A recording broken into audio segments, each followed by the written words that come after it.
Bien, alors il va falloir commencer par démonter la potence. Donc pour y accéder ici, vous avez une petite vis à 6 pans de diamètre 1 ou 2 mm maximum. Attention de ne pas la faire tomber parce que elle est assez petite. Tac. Alors on rentre au cœur du système. Alors un petit mot sur ce système. En fait là il est monté de manière fixe, puisque normalement il y a un moyen de réglage avec une crémaillère de façon à pouvoir régler en hauteur la potence. Simplement, les ingénieurs se sont rendus compte que avec le temps, c'était pas forcément super fiable, et donc ils ont mis, on va dire, ils ont mis en place un système qui permet d'inverser les deux pièces qui sont là. Donc là, en fait, on est sur un mode système stable. Donc là, ça bouge pas et il n'y a pas de souci. Sinon, vous pouvez quand même essayer et mettre de la graisse carbone pour bien bloquer le système. Donc de ce côté-là, nous avons ici la possibilité de dévisser. Vous ne dévissez pas jusqu'au bout, on laisse un petit peu dépasser la vis ici.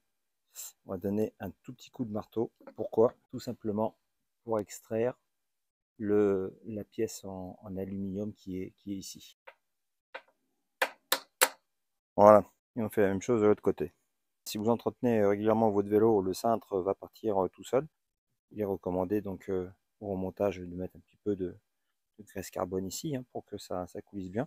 Ensuite, il suffit d'enlever le cage en caoutchouc qui protège des projections de la pluie. Et là, on arrive donc sur le jeu de direction qui se visse là. Donc, il faut un outil qui va permettre de dévisser cette pièce-là. Voilà, un outil comme ceci. Donc, c'est un outil à ergot. Voilà, on le coince. Alors, notez qu'à cette étape, j'aurais pu régler le jeu de la direction uniquement en vissant. Voilà, hop, on met les pièces de côté. Et donc après, qu'avons-nous? Donc nous avons ici la fourche qui ressort là. Et on a un système à l'intérieur. Je ne sais pas si vous voyez. Là, dans le fond, on voit quelque chose qui traverse. En fait, ça, c'est tout bêtement une goupille. Donc pour extraire, vous avez un petit trou. Et vous avez évidemment le trou qui correspond en face. Donc ce qu'on va faire, c'est qu'on va faire correspondre le trou avec la goupille. Donc là, on ne devrait pas être trop mal. Hop, je mets... Voilà, il est là. Je mets comment mon petit chasse goupille ici. Et après, on va pousser. Voilà, donc j'ai donné des petits coups de marteau ici sur ma petite clé. Et de l'autre côté, on voit la goupille qui s'en va. Donc on la retire gentiment, comme ça. Et à présent, la fourche va tomber. Donc on fait tomber la fourche. On récupère au passage cette pièce-là qu'on va nettoyer. Donc là, comme vous voyez, la fourche est tombée. On voit ici donc notre fourreau de fourche. On voit le fond où va reposer le roulement où j'ai déjà essuyé et nettoyé. Et maintenant, je vais récupérer le roulement du dessous. Et voilà le roulement du dessous. Donc là, maintenant, je vais procéder au nettoyage des deux roulements. Voilà mes deux roulements que je vais nettoyer. Alors, on va nettoyer un petit peu toute la saleté qui est ici, là. C'est accumulé au fur et à mesure des kilomètres. Et bien sûr, on va nettoyer en dessous. Donc moi, ce que je recommande là, c'est de mettre de la graisse sur la portée du roulement, de façon à le protéger de l'humidité. Et de toute façon, c'est toujours mieux de graisser. Donc là, je vais mettre de la graisse au lithium. Voilà, je vais mettre cette graisse-là, c'est de la graisse verte. Ok, là maintenant on voit bien la graisse, donc vaut mieux en mettre un peu plus que pas assez. Je vais insérer le roulement, donc la graisse va se positionner tout autour du roulement pour faire une barrière, et on va ainsi mieux le protéger et prolonger sa durée de vie. Voilà, j'ai positionné le roulement. Maintenant avec une cale comme ça, je vais mettre qui va prendre appui. Je vais juste tapoter pour m'assurer qu'il est bien dans le logement, mais là il n'y a pas de souci, c'est correct.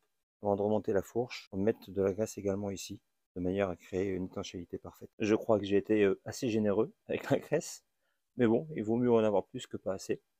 Allez, c'est parti, on remonte. Donc pareil au-dessus, on met de la graisse dans le pourtour et on vient positionner le roulement dans le fond du logement.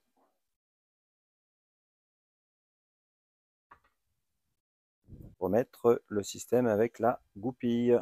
Donc avec cette pièce, on a une partie de cette pièce qui va être en contact avec le roulement. On met donc de la graisse au lithium verte.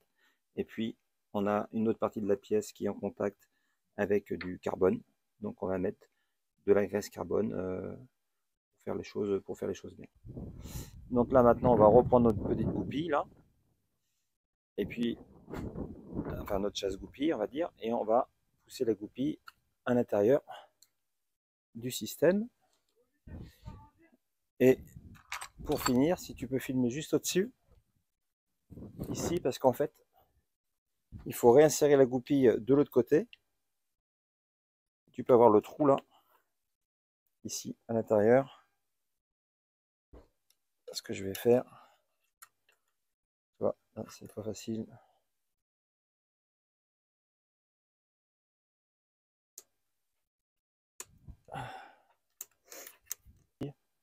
Est parfaitement en place. Il n'y a plus rien qui déborde. Donc maintenant ce qu'on va faire, c'est que on va visser, qui va nous permettre de régler le jeu de direction. Donc cette pièce là. Donc de la graisse, ben, il y en a eu suffisamment. Donc on en a mis un petit peu sur le. Ce qu'on peut faire, c'est en mettre ici un petit peu. Regarde, on va mettre un petit peu ici. Parce que là aussi, il y a la possibilité qu'il y ait une entrée d'eau. Donc l'idée, c'est de créer une étanchéité. Forcément, avec la graisse, ça glisse, c'est pas facile. Donc ben, du coup, je vais prendre mon outil à ergot. Alors, j'ai galéré un petit peu pour visser le jeu de direction ici. Malgré tout, c'est bien vissé. Je vérifie de ne pas avoir de point dur. Je n'avais pas de point dur, donc là c'est parfait. Donc maintenant je remonte la potence. Je vais quand même d'abord mettre un petit peu de graisse carbone ici.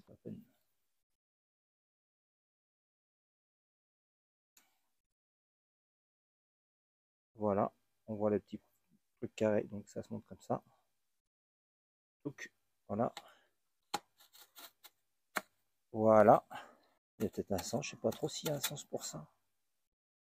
Bon, je pense pas, enfin, il y a un sens comme ça, mais. Ouais, voilà. Ah oui, là c'est mieux là. Oui, c'est mieux là. Donc il y a un sens. Et donc maintenant on va mettre les deux petites cales qu'on remonte ici.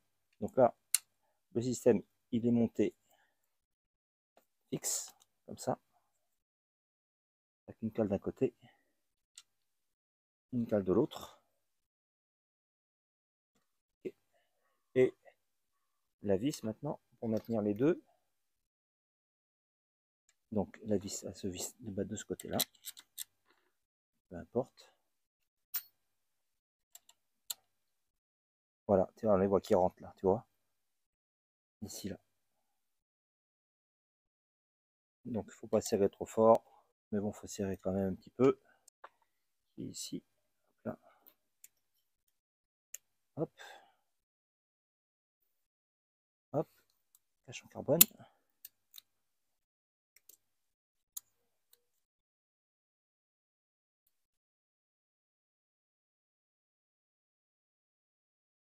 On va faire plus.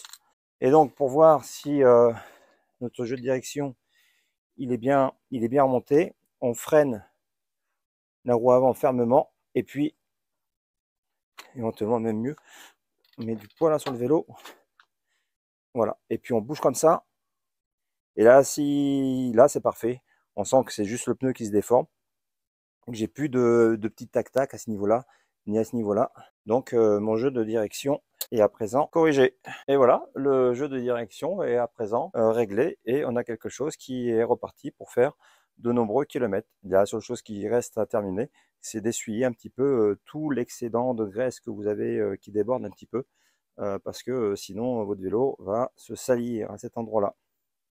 Voilà, j'espère que cette vidéo vous aura plu et je vous dis à bientôt. Au revoir les amis.